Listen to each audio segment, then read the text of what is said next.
Bismillahirrahmanirrahim. Assalamu alaikum. This is Shoaib Naeem and you are watching my YouTube channel Math Made Easy with Shoaib. Students, जैसा कि आपको इल्म है कि हमने एक्सरसाइज 8.4 स्टार्ट की हुई है, उसके क्वेश्चन जो है ना 15 तक हम सॉल्व कर चुके हैं। आज के लेक्चर में क्वेश्चन 16 और 17 सॉल्व करेंगे। क्वेश्चन नंबर 16 है जी,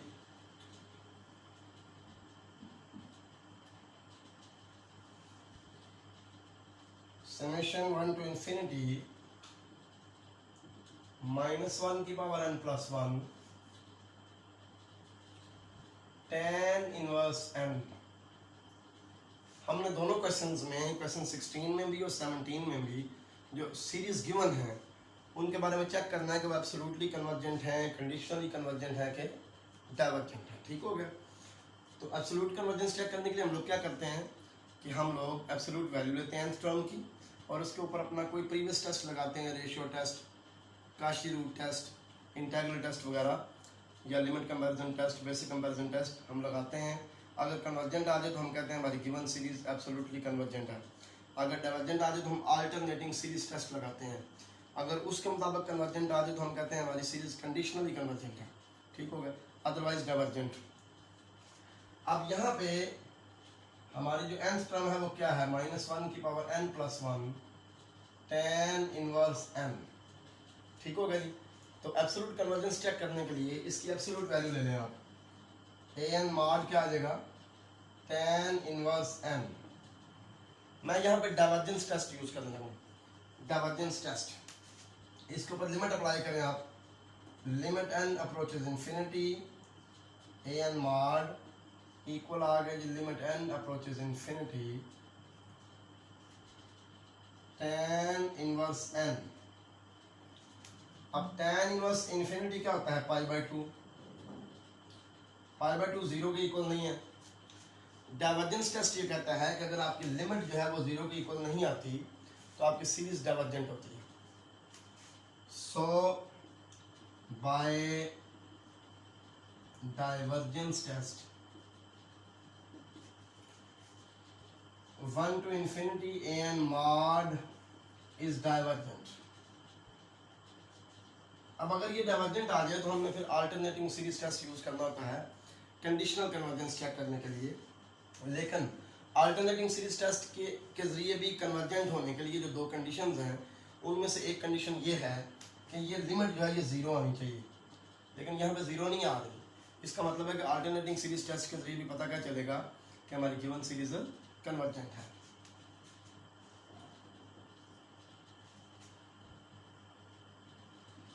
due to one using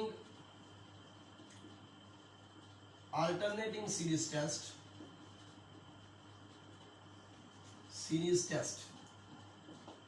we can say that given series is divergent।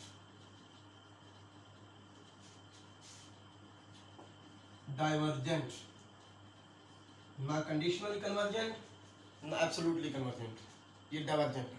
ठीक हो गया। क्योंकि जो अल्टरनेटिंग सीरीज टेस्ट है उसमें एक चीज़ ये होती है कि भाई हमारी इस तरह के टर्म्स वाली जो सीक्वेंस है वो सीक्वेंस डिक्रीजिंग हो या नॉन इंक्रीजिंग हो। दूसरी कंडीशन ये होती है कि ये लिमिट ज़ीरो आनी चाहिए, लेकिन ये लिमिट ज़ीरो नहीं है। तो दोनों में से एक भी कंडीशन अगर सेटिस्फाई नहीं होती तो हम कहेंगे हमारी सीरीज डाइवर्जेंट है।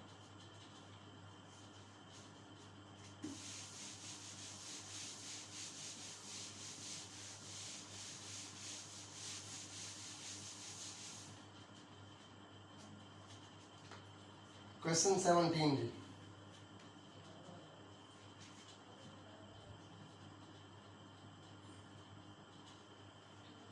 क्वेश्चन नंबर 17 है summation 2 to infinity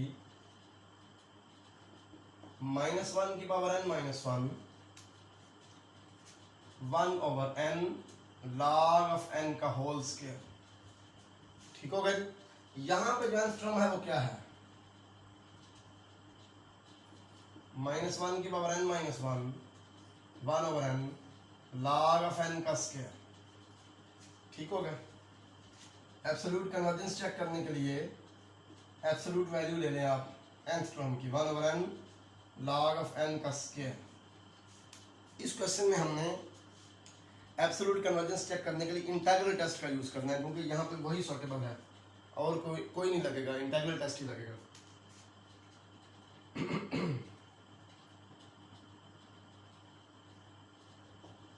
integral test के लिए हमने एक फंक्शन लेना होता है और वो फंक्शन इस तरह होना चाहिए।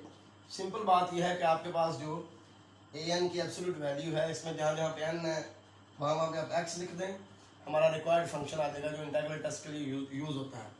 जहाँ जहाँ पे n है वहाँ पे x लिख दें, ठीक हो गया। Let f of x is equal to this, मैं साथ लिख देता हूँ, such that f of n is equal to an bar, ठीक हो गया। ये कंडीशन है कि f of x ने x की जगह पे n पुट कर दें तो ये चीज़ आ जाए, nth टर्म की एब्सोल्यूट वैल्यू आ जाए। हम जो पिछली एक्सरसाइजेस थी वहाँ पे अल्टरनेटिंग सीरीज नहीं थी, ठीक होगा ना, -1 का जिक्र नहीं था क्वेश्चंस के अंदर, तो हम जो हमारी पूरी की पूरी टर्म होती थी उसको nth टर्म कहते थे और उसी के मुताबिक हम फंक्शन लेते थे। यहाँ पे हमने इसको इग्नोर करना है, एब्सोल्यूट वैल्यू लेनी है, फिर उसके मुताबिक फंक्शन लेना है, क्योंकि हम एब्सोल्यूट कन्वर्जेंस चेक कर रहे हैं। इसको हम लिख सकते हैं x log of x का स्क्वायर और इसकी पावर -1, ठीक है। अब हमने इंटीग्रल टेस्ट यूज़ करने के लिए ये बात ज़रूरी है कि हमारा ये जो फंक्शन है ये डिक्रीजिंग फंक्शन हो, ठीक हो गया। उसके लिए हम क्या कहेंगे, उसके लिए हम ये करेंगे, इसका डेरिवेटिव लेंगे, differentiating with respect to x, f dash of x आ जाएगा जी पावर 7, पावर में से एक कम, पावर के अंदर वाले का फर्दर डेरिवेटिव, इसका प्रोडक्ट रूल लगेगा, पहला वैसे का वैसे ही, इसका डेरिवेटिव क्या आएगा, पावर 7 पावर में से एक कम, log x का डेरिवेटिव 1/x प्लस दूसरा वैसे का वैसे ही, पहले का डेरिवेटिव x का डेरिवेटिव 1,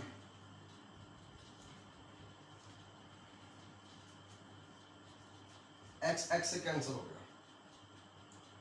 तो हमारे पास आ गया जी -2 log x plus log x का square, 2 log x plus log x का स्क्वायर ओवर, ये नीचे आ जाएगा, इसकी पावर पॉजिटिव हो जाएगी, x log x का स्क्वायर और इसका होल स्क्वायर आ जाएगा। अब ये नेगेटिव है, is negative for x greater or equal to 2, so function is decreasing, we can use integral test, ठीक हो गया। This implies f of x is decreasing on the interval 2 to infinity, so we can use integral test, ठीक हो गई। Integral test के लिए हम अपने फंक्शन की इंटीग्रेशन करेंगे फ्रॉम 2 to infinity,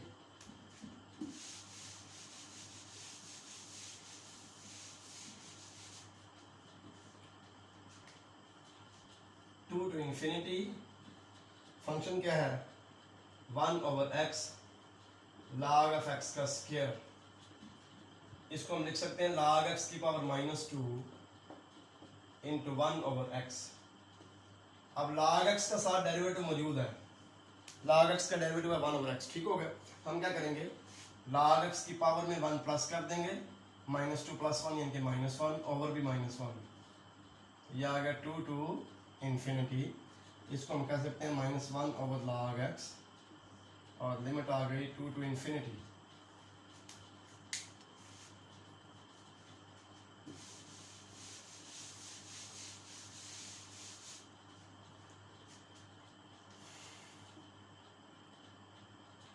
तो यहाँ पे हम लोग क्या करेंगे, लिमिट्स पुट करेंगे, पहले अपर लिमिट पुट करेंगे तो -1 log of infinity, log of infinity infinity होता है, तो -1 infinity ये 0 ही आ गया, ठीक हो गई।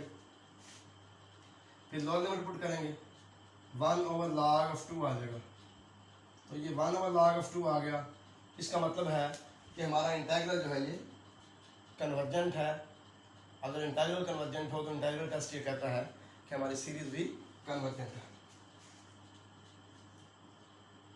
सो integral to infinity f of x dx is convergent, hence 2 to infinity n mod is convergent.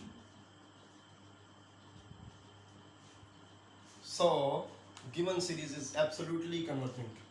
ठीक हो गया, क्योंकि n mod convergent हो गई है इसलिए सीरीज absolutely convergent हो गई। तो मुझे उम्मीद है कि आज का लेक्चर आपको समझ आ चुकी होगी। अल्लाह हाफिज़, अस्सलाम वालेकुम।